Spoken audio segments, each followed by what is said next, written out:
Thank you for joining me on the Fire Rescue Wellness Podcast. I'm your host, AZ. I find the research and resources and then provide the fire service with the so what, now what, to ensure the health and well-being of every member of our profession. Together, let's thrive. Hey listeners, it's AZ. Welcome to the podcast. And I'm going to tell you something. I'm really excited today. Today is the 1 year anniversary of the Fire Rescue Wellness Podcast. I cannot believe that it's already a year. And this is episode number 72. And for the 1 year episode, I decided to make it a solo episode. And I'm going to recap a little bit of the topic that I spoke about at the NSCA Tactical Annual Meeting that I just got back from a few weeks ago. But before we get to that, I wanted to sincerely thank my man, Jeremiah. Jeremiah is, I never quite know what to call him. He's the wizard. He's the sound engineer. He's the producer of the podcast. He's just magical. And let me tell you, he is a damn nice human being. I really enjoy working with Jeremiah. It's been just a little over a year when I met him at the studio downtown Chicago. And so I wanted to say not only happy podcast-versary to me, but happy podcast-versary to my man, Jeremiah, as well. This is going to be a long intro today. I'm just going to tell you that from the get-go. But before I get to the story that I'm going to tell you before we get to the episode, I want to ask you a really big favor. I know that a lot of people monetize their podcasts either with sponsorships or like these buttons like buy me something. And I don't love that. That feels icky to me. And so I've never attempted to monetize my podcast that way. And I will not in the future monetize my podcast that way. But I do want to ask you a favor today if you do have a couple extra bucks.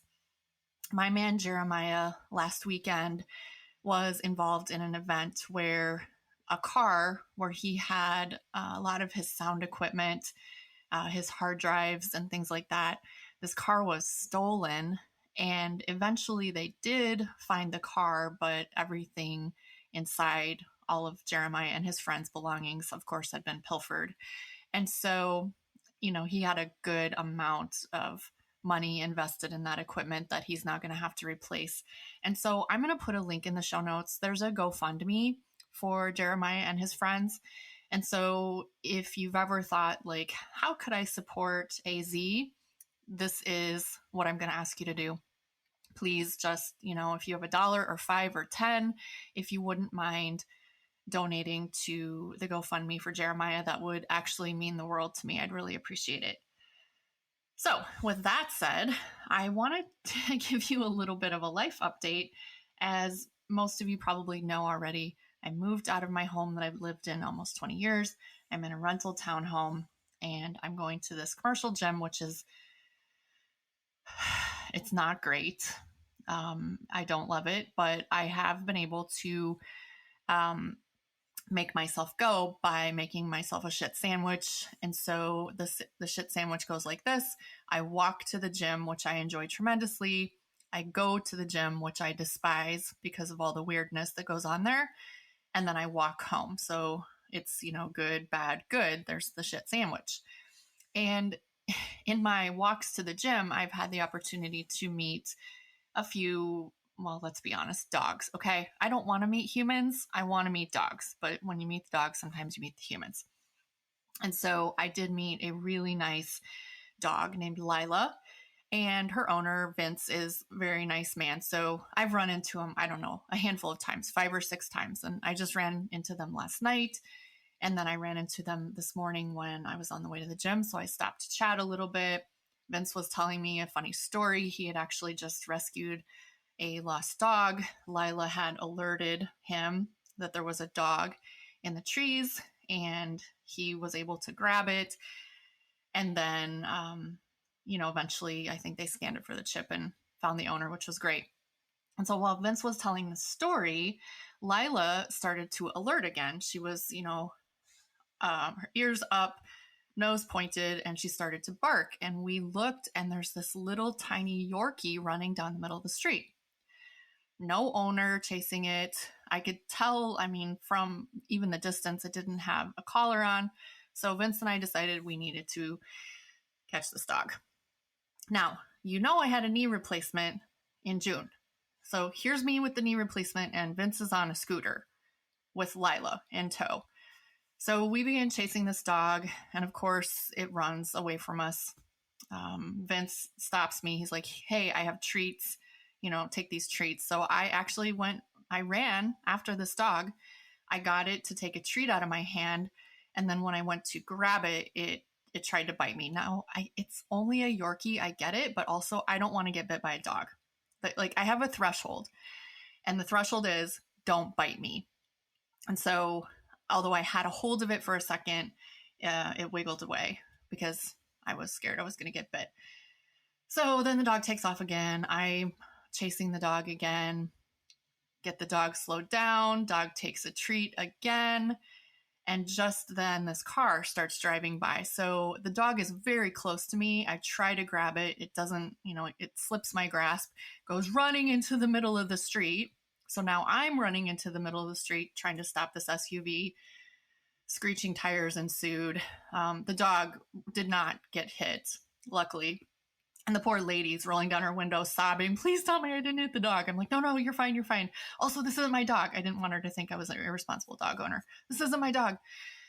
So we're chasing and chasing and chasing this dog. And actually, I asked Vince, I said, I'd feel a lot better if I had like a blanket or a small towel or something to grab. And he's like, how about a shopping bag? So now I'm chasing the dog with treats in one hand, shopping bag in the other. Vince and Lila we're all chasing the dog. This goes on for, I would say, I can't give you a time frame, but I think that we chased this dog for around 2 miles. 2 miles. And finally, Vince is like, hey, you know what? I'm going to see if Lila can help. And so he let her off leash, and Lila is so smart. She's husky Labrador, but she also, I suspect she may be part border collie because she is a herding animal. And so Lila actually herded the dog in someone's front yard, herded the dog towards me, and I was able to grab it in the shopping bag, with the shopping bag, I should say. And then once I had it in my arms, we resituated and actually put the dog in the shopping bag. So I'm holding a smelly Yorkie, growling Yorkie in a shopping bag. Like, what are we going to do now? So Vince calls animal control. They're closed on the weekends. Calls police, non-emergency line. I guess non-emergencies don't happen on the weekends either. So we start walking. Maybe we're going to take this dog to the vet, get it scanned for the chip. Like, we just really don't know what to do, other than Lila's a hero right now. So we finally post up at this intersection. In the interim, every person that I come across, I'm saying, do you recognize this dog? And no one recognizes this dog. So we finally post up at an intersection. Vince breaks down, just calls 911, explains, no, it's not an emergency. However, we have this situation. And there's this boy, maybe he's probably 18, but I could tell autistic individual, very much focused on his walk. And I'm like, should I ask him? Should I ask him? Should I ask him? Okay, I'm going to ask him. I said, excuse me, do you happen to know who this dog might belong to? And he stops and he thinks, and then he says, yes, I think it's the XYZ name. He says the name.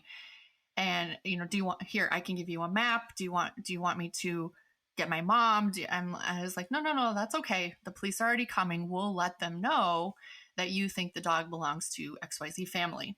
And then he's like, yes, but I can give you a map. He's very persistent. And so we invited him to wait with us. And he said, no, I have to go home. So he went home. We're waiting maybe 10 or 15 minutes. Police haven't shown up yet. and a guy is ridden by a couple times on his bike.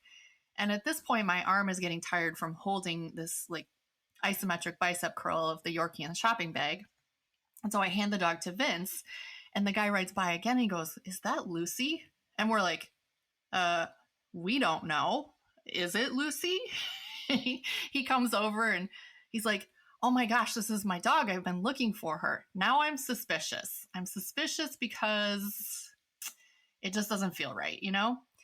And so I say to him, "Are you by chance the XYZ family?" And he goes, "Yeah, I am." I said, "Oh, okay. Well, the kid 2 houses down told us it might be your dog." Anyway, the Lucy is 18 years old. She's blind and deaf. And no wonder she didn't want to be chased or picked up by me. So anyway, the long and the short story is my walk gym walk turned into walk, save a dog, walk home like an hour and a half later. I didn't even get to the gym. I'll probably try to go later. But anyway, so that was more than enough daily dose of dog for me today. And I'm calling that my Lila adventure, Lila, the herding dog adventure. And thanks to Lila, Lucy is home and safe. All right, we're already 11 minutes into the podcast and we haven't even started on the information yet. So here we go. As I mentioned, I presented recently at the tactical annual training, the NSCA training. It was held in Las Vegas. It was a great meeting. Ran into a lot of old friends, made some new ones. It was wonderful. I was really honored to speak on Friday on a topic that's really important to me, return on investment. And I titled my talk redefining return on investment, prioritizing quality of life. Because here's the thing. When you invest in something, when you invest in basically anything, you want to make sure that you are spending your money wisely. I get that. When I buy a car, I want to make sure that I'm getting a good deal and that it's going to be safe for me and it's going to last a long time and the doors aren't going to rust through in 2 years. And I just want to know I'm getting value for my money. And it's not so much a return on investment with the car, but it's just I'm spending money wisely. But when we talk about health and wellness, especially through the lens of a fire department spending money on resources, whether it be coaches, whether it be gym memberships, whether it be educational lectures, whatever it is, we tend, or fire departments tend to get really, really twitchy about spending money. And so the overarching goal for my talk, more than anything, was to give the audience participants some language that they could use in their messaging when they are trying to educate or convince fire departments to invest in their personnel. And so one of the first things that I brought up when I began my talk was I had attended a breakfast that same week, and Alex Morrow, he's Mops and Mo's on Instagram, he was one of the 15-minute speakers at this breakfast event. But what he said, and this is regarding the military, but it also applies to police and fire, he said, we need fitness to overcome the negative impacts of the job. But at the same time, the job directly interferes with us being fit. The schedule, the sleep deprivation, the stress, the trauma, for police officers sitting in their cars for hours on end, for firefighters, the gear that restricts our movement and gets us overheated, all of those things interfere with our fitness and our wellness. So we need fitness for the job, but the job is actively fighting against us.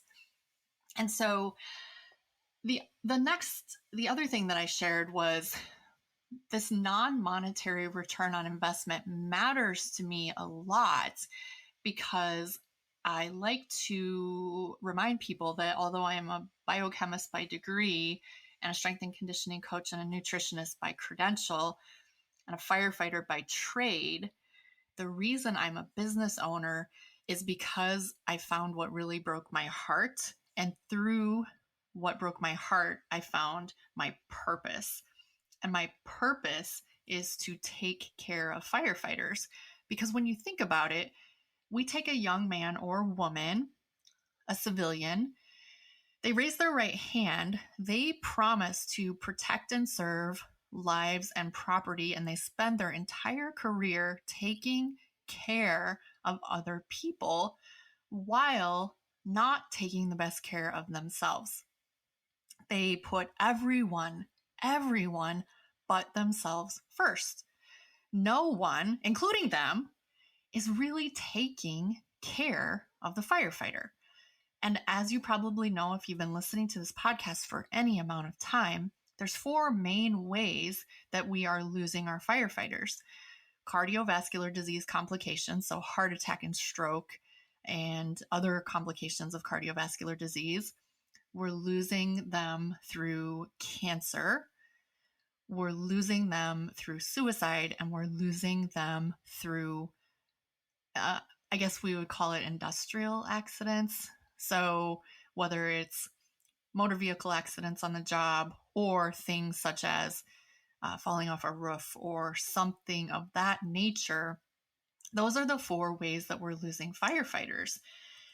And the thing that is really should just like make your socks roll up and down is that simply by addressing sleep, let's just not even think about nutrition and physical fitness training and mental health interventions. Let's just talk about sleep. Simply improving firefighters' sleep will help improve their mortality risk for all of those 4 things. Sleep deprivation is an independent risk factor for all of those 4 things.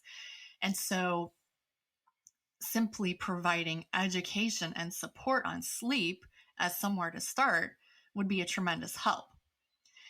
The other thing that I'd also like you to consider, when I got hired almost 20 years ago, we were doing something called a consortium.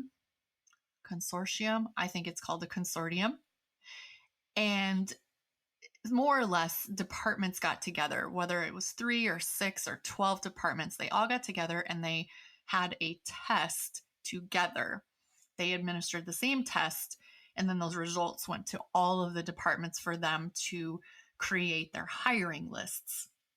And I believe the process that I participated in, there were around 600 people taking the test. They had to do it in 2 waves because the hall couldn't accommodate all 600 people. So there was like a noon and a 2 or something like that. So 600 applicants. And I was on several lists from that test, and I did get hired from that list. I was very lucky. There were a good amount of people hired off of that list at my department because we were standing up another paramedic unit. So we automatically needed, I think, 9 or 12 additional people just to stand up that paramedic unit. And then we had a fair amount of retirements. And so I don't know, maybe 15 people got hired from that list, which was a lot. It was not unheard of for 600 people to show up to a test and, be on the list for 5 departments, and 3 out of the 5 departments never hired anyone. So it was really tough to get a job in firefighting 2 decades ago. Our most recent test, if I'm not mistaken, had 19 applicants. And we were trying, I think, to hire 8, and I think we got 6, and the list is already exhausted. And so recruitment and retention is another challenge that we are facing, at least in Illinois. So there's a couple pieces of it. Here's how we know our firefighters are losing their lives. Here are their mortality risks. And also, it's becoming increasingly more difficult to recruit and retain firefighters. So let's move on to most of you probably listening are firefighters, so you probably identify with this. But here's the avatar of the typical veteran firefighter. So if you've been on the job 20 to 25 years, more than likely you had either military experience first or you came from the trades. And so maybe you were an electrician, maybe you were a plumber, maybe you were in the Army, but the fire service was kind of a destination career for military and the trades. You more than likely have a type A personality. I like to say if you don't have a type A personality, you're probably not going to survive in the fire service. More than likely, if you were on the job 20, 25 or more years, you didn't have higher education coming into the fire service. You may have gotten an associate's or a bachelor's or heck, even a PhD while you were in the fire service, but more than likely you didn't have that education prior. If you've been on the job 20, 25, 30 years, you have accumulated a lot of sleep deprivation. You've accumulated a lot of trauma. And the last thing is, if you've been on the job this long, you probably operate under the mantra of 100 years of tradition unimpeded by progress. So that's the typical veteran firefighter. And those veteran firefighters grow up to be chiefs. And so that's typically the avatar of a chief as well. So former military or trade, type A personality, may or may not have higher education at this point, had a lot of sleep deprivation and trauma, and 100 years of tradition unimpeded by progress. So now let's break down the avatar of a peer fitness trainer. So most of these people are very passionate about fitness, or they're very interested in fitness. And some of them volunteer. They step up, they raise their hand, they say, I want to be involved because I want to make things better and this interests me. And some of them are voluntold. You over there who ran a marathon last weekend, you look like you know what you're doing. You're in charge of the fitness program. The typical peer fitness trainer does not have education related to fitness other than potentially attending a week-long certification course. Typically, they don't have education. You're not going to have a master's in kinesiology for the most part and be a peer fitness trainer. Because here's the other thing. If you have that education and you're on a department, you're already handcuffed because, as we know, it's very difficult to be a prophet in your own kingdom. Most of these peers are not provided with time, compensation, or support. It's more or less figure it out in your downtime, on shift, and make it cost nothing. So we have the chief avatar and we have the peer avatar. So now let's start talking about actual monetary return on investment for health and wellness interventions. And I have three or four research papers that I'm just going to hit a couple points. The first one, and I'll put these links in the show notes. The first one is by Manny Romero and Brent Alvar, two of my favorite firefighter researchers, and it's called A New Model for Optimizing Firefighter Human Performance. And it's a great paper. It talks about all of the things that could be really useful for a fire department: physical therapy, on-site athletic trainers, nutrition, mental health, all of these things. But the thing that was really interesting in the paper, there are existing firefighter health and wellness programs that have shown tremendous value to their respective fire departments and municipal governments. However, the annual cost savings benefits for firefighter health and wellness programs have not been published in the scientific literature. So you're not going to be able to, and this was published in August 2021. More than likely, you're still not going to be able to go do a lit research review and find actual numbers of we saved $3 for every dollar that we spent. So that's the first piece of it. The second piece of it is from an article, a research article that was conducted, that was written from research done in Tucson Fire Department, evaluation of a fitness intervention for new firefighters, injury reduction, and economic benefits. What they did was the researchers designed the intervention to be used during the academy, and then peer trainers, what is the word? Annette, what is the word?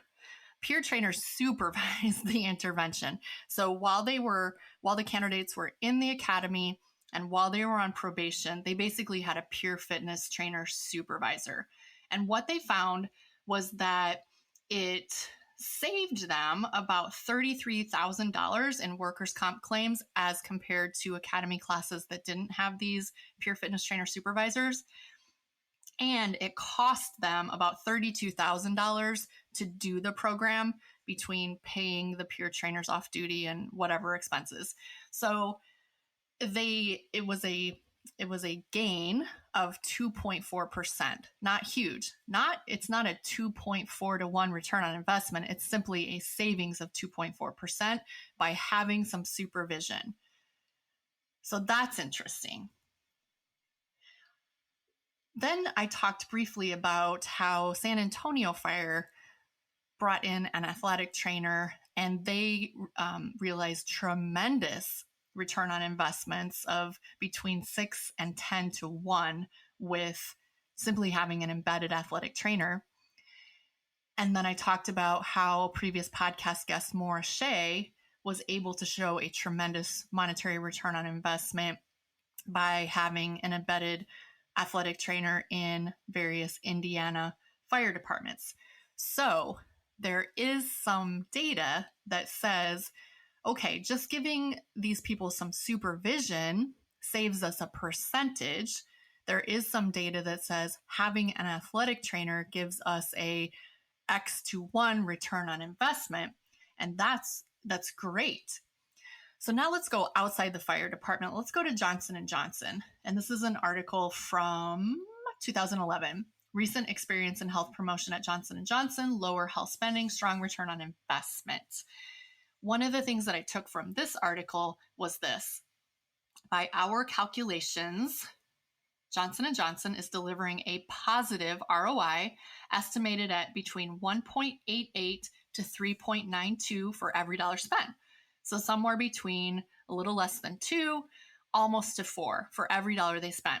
But here's the kicker. This program has been going on for 3 decades. So it's not a 6-month program that they trialed and found, oh, well, we didn't get any huge return on investment, so we're just going to stop. So the very last article I talked about was return on investment of workplace wellness programs for chronic disease prevention, a systematic review.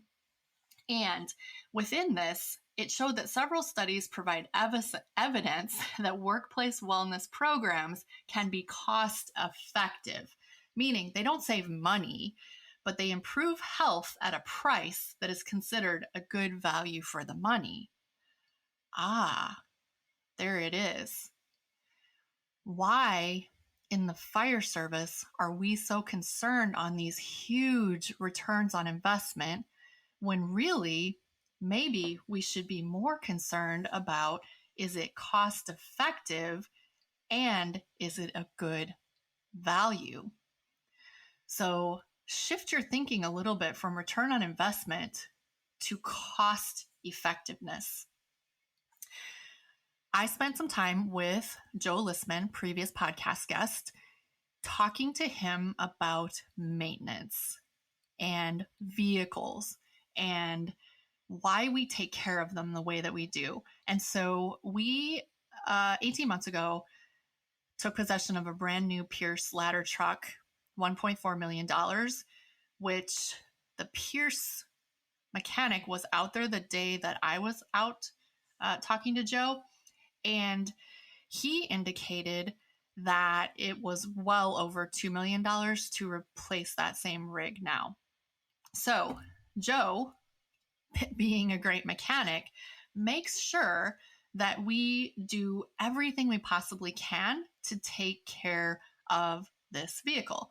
So we invest a lot of time and effort and money into this investment that's actually depreciating. So we do daily checks. Your department probably does this too. Daily checks. There's weekly checks that are more comprehensive. There's monthly things that we do. Then there's preventive maintenance schedule when it actually goes out of service and it goes over to the maintenance shop. They do oil changes and whatever. Check the tires, rotate the summer air for the winter air, whatever they're doing. And then there's also that catastrophic maintenance. So this happened not too long ago. I'm an engine lieutenant. I should not be going to the hospital. I should certainly not be going to the hospital in the middle of the night, and I should certainly not go twice in one night, but that happened not too long ago. So in our department, if there's a critical EMS call and they need extra hands, we simply take people off the engine, put them on the ambulance, and then usually the engine just chases them. I shouldn't say chase, follows them to the hospital, picks up personnel, and goes back in service. So that happened twice in one night not too long ago. And so after the second time, let me back up. The second time we were there, we actually ran into the squad who was also at the hospital because of a critical medical call. So we went back in service. We went back to bed, got up for a call. 15 minutes later, we're driving to the call and my driver says, "Whoa, that's the squad getting towed." So they had broken down on the way back from the hospital and had to be towed. That's a catastrophe, right? That's a catastrophic failure of something. But here's the kicker.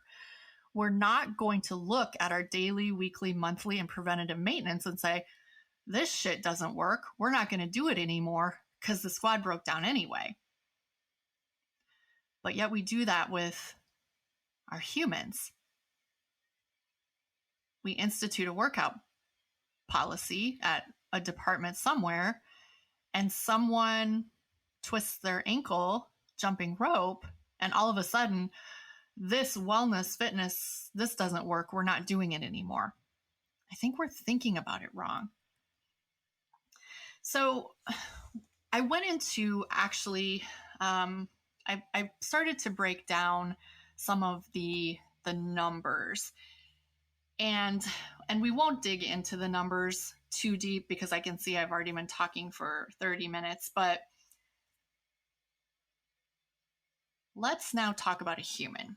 So I told you it costs $1.4 million to buy a ladder truck, and I told you why we take good care of it, because we want to get 10 good years out of it before we trade it in.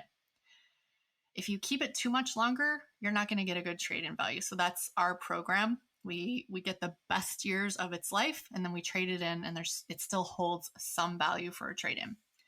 So I went back in my payment records, my pay stubs, if you will, and I did a little bit of forecasting, honestly. But if you had to put a number value on me, a 19-and-a-half-year veteran, my fire department has easily invested $2 million.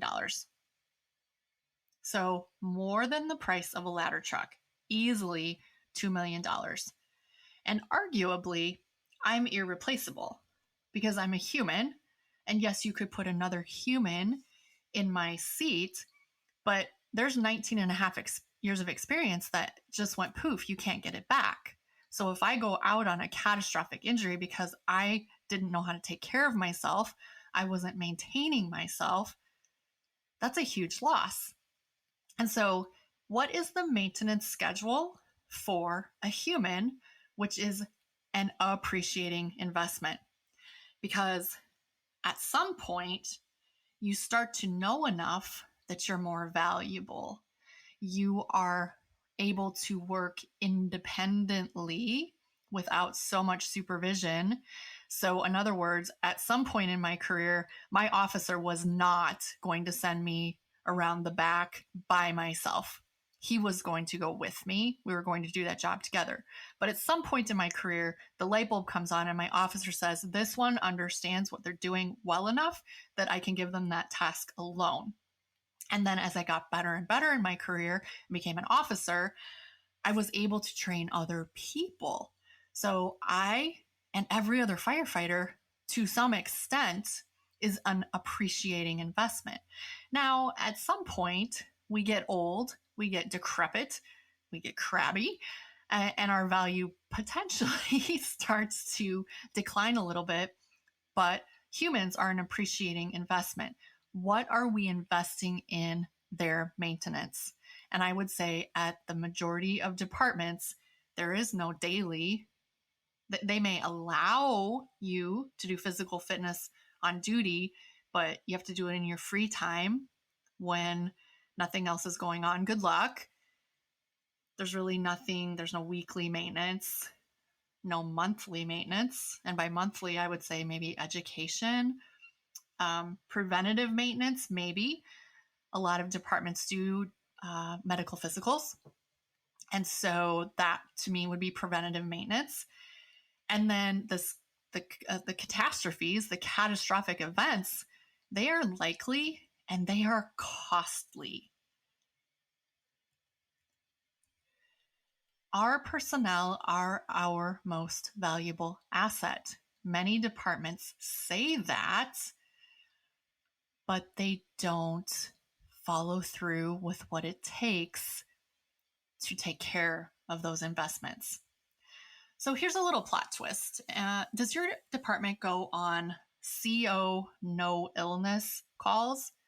My department does. And if you've ever been on one of those calls, most of the time it's my detector is chirping incident.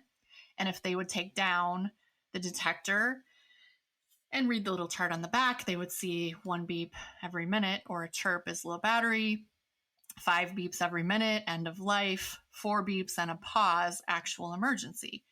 But if your department is like most departments, you respond on these CO no illness for a chirping monitor. You respond on them, and you have to think about what it costs to respond on them. It's 3 salaries or 4 salaries of the fire company, possibly 2 if you run 2-man engines.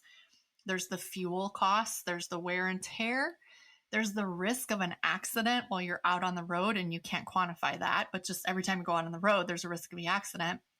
And then there's that factor of being unavailable. The 2-year-old next to the station is choking, and it takes 6 additional minutes to get help because you're out on a chirping CO detector. And I actually put together some numbers of how much it costs to respond to these incidents if they're say 7 miles away, and so on and so forth. And that is really not the point of it. The point is this: why do we respond?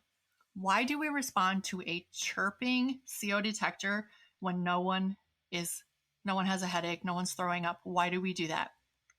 Because it's the right thing to do. Because the education has been CO is a colorless, tasteless, odorless gas, and it can kill you. And so people are scared. And so when their CO detector goes off, they want to be reassured. We go because it's the right thing to do. So how about this? Someone stubs their toe at 2 a.m. and calls 911. That's an emergency. Someone has a sniffle and calls 911. That's an emergency. Someone can't sleep at 3 a.m. and calls 911. That's an emergency. Someone calls and says, I found my uncle. He's definitely dead. He's been dead for days. It's still an emergency. We still respond as if it's an emergency. And so there's a cost associated with all of that too. Usually it's 5 or possibly more salaries because you're going to have an ambulance and a fire company and sometimes a battalion chief or supervisor, EMS supervisor, depending upon the type of call. There's the fuel, there's the wear and tear, there's the risk of accident, and again, there's that being unavailable. Why do we respond to those kinds of calls? Well, at least in the state of Illinois, we have to. It's the law. We can't not respond. Even if that person has called 911 for the same nonsense 100 times this year, we still have to respond because it's the law. And so starting to tie this together, why are we so willing to invest money in the depreciating investment of a fire rig? And why are we unwilling to invest money in the appreciating investment of a personnel? We also have to consider that health and wellness services provide value beyond direct return on investment. Beyond I spent $1, we made $2. They provide value for recruitment and retention. And I already told you we have a problem with that in our state. We have a problem with recruitment and retention. And so when young firefighters are comparing departments and looking at money and looking at time off and looking at other benefits, if they see there is a health and wellness initiative here where I get yearly physicals and we have a strength and conditioning coach that's here in the station 3 times a week. We have a dietitian that we can meet with and it doesn't cost me anything. You best believe that that's something that's going to attract these young firefighters. We also have to remember that there's a lot of mental and moral injury in the fire service, which yields injury to morale, and having embedded mental health professionals can help bolster the workforce. They can make a mentally more sound workforce. I would argue, just like the CO detector too, it is the right thing to do.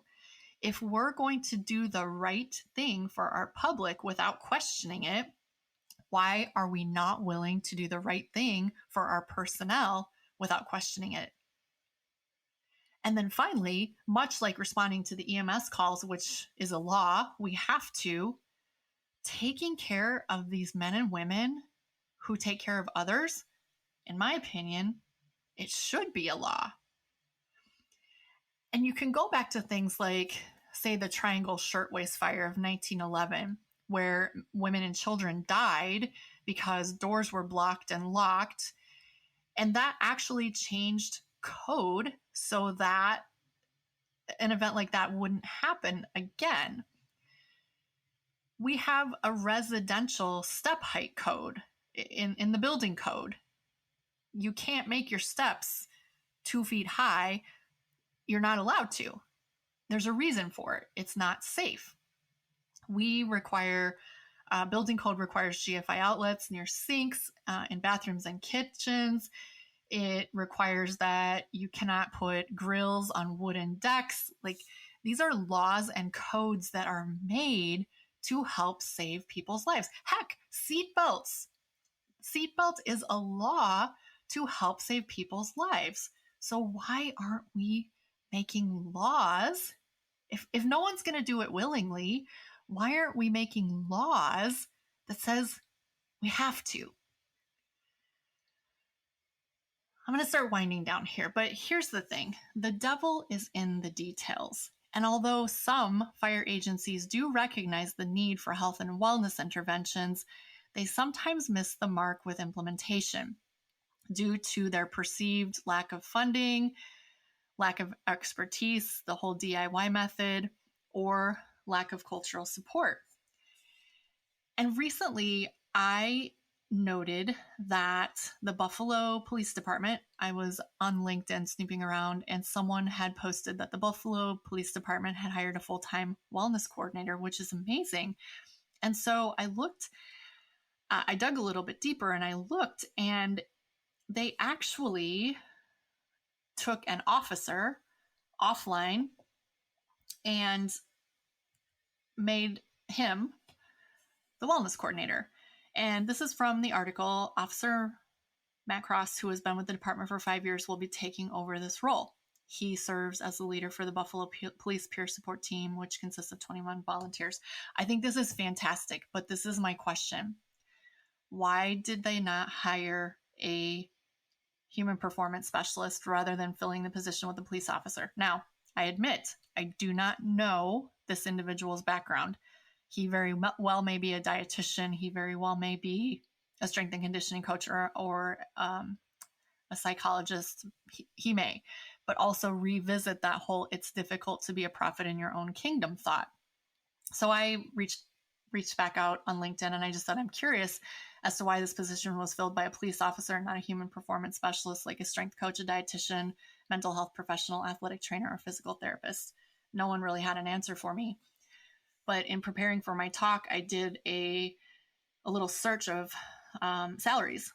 I got this from salary.com. And a police officer in Buffalo, it looks like they make around 58 to 66K. Guys, I think you're underpaid. But for 34 to 60, you could hire a strength and conditioning professional. For 55 to 80, you could hire a dietitian. For 44 to 62K, you could hire an athletic trainer. And you're going to have to be paying that second salary anyway, because Officer Cross, when he went off the line, I'm sure they had to backfill his position on the line. And so I guess my question is just, as long as you were creating this great position, why would you not set yourself up for the best success by having an outside human performance specialist? And that was my question. So how do we nudge the agency to do what it takes? So we already know that health and wellness interventions can be not only cost effective, but there can be a big return on investment. But even that information doesn't seem to be convincing them, because they're just afraid we're going to spend this money and it's not going to work. So how do we nudge them to do what it takes? And I guess my best, is this an analogy or a metaphor? I think, well, I don't know what it is. I read this in a Brene Brown book where she was talking about her daughter who had a teacher with a marble jar. And so it was like a mason jar. And when the kids were being quote unquote good and acting, calm and cooperative in the classroom and working on their homework and doing basically what they should be doing, the teacher put marbles in the jar. And when they were wreaking havoc and chaos, she was taking marbles out of the jar. But the whole idea was, if they got the marble jar full, they would get to have a classroom pizza party. So I would argue that we need to do the same thing. Like, the teacher didn't make the kids demonstrate that they could be good before she bought the marble jar. She bought the marble jar knowing that it was going to work, believing that it was going to work. And if we can get our agencies to think a little bit more like this teacher and not try to grab this crazy return on investment or this big capture, this big, I don't know, weight loss or whatever they're trying to capture before they even invest in a program, they're going to be more successful. They have to trust, buy the marble jar, buy the program, and then let it do its thing. So here's the thing. Usually I do a bottom line up front. This is a bottom line up last. Although a quality DIY program may provide value, it's not going to provide a huge return on investment, and it's also probably not going to be hugely successful. So is having a peer fitness trainer trying to do things on duty in free time, just doing their best with nothing, better than nothing? It can be, but it can also be worse than nothing, especially if that peer fitness trainer really doesn't know what they're doing. If we measure return on investment anyway, it's going to be less when it's administered by a peer. So quality of the program, actual monetary return on investment, it's just going to be less. The other thing that we have to remember is in the fire service, we do this thing where we identify a problem, we work very hard on the problem, and then as soon as it looks like the problem is sort of going away, we take our foot off the gas and we take our focus away from it and we look at something else. So we have to keep our foot on the gas regardless of what we're doing. Keep our foot on the gas. Don't take it off. And then just like Johnson & Johnson, all of this stuff takes time. So even if you have hired an embedded professional, you're sort of doing it best practices, it's still going to take time. You're not going to see a huge monetary return on investment probably in 3 weeks. In a year, you definitely might. But let's just stop talking about money for a second and let's just talk about providing value for our people and doing things because it's the right freaking thing to do. All right. That, my friends, was a lot. That's a 50-minute solo episode. That's a lot of talking for AZ. Just a quick reminder in case you forwarded through the beginning, I am going to put a GoFundMe link for my guy Jeremiah in the show notes. I would certainly appreciate it if, any little thing that you can give, I would appreciate it. And I think I need to go to the gym because I didn't make it due to the dog rescue. But I think that's all, and AZ is definitely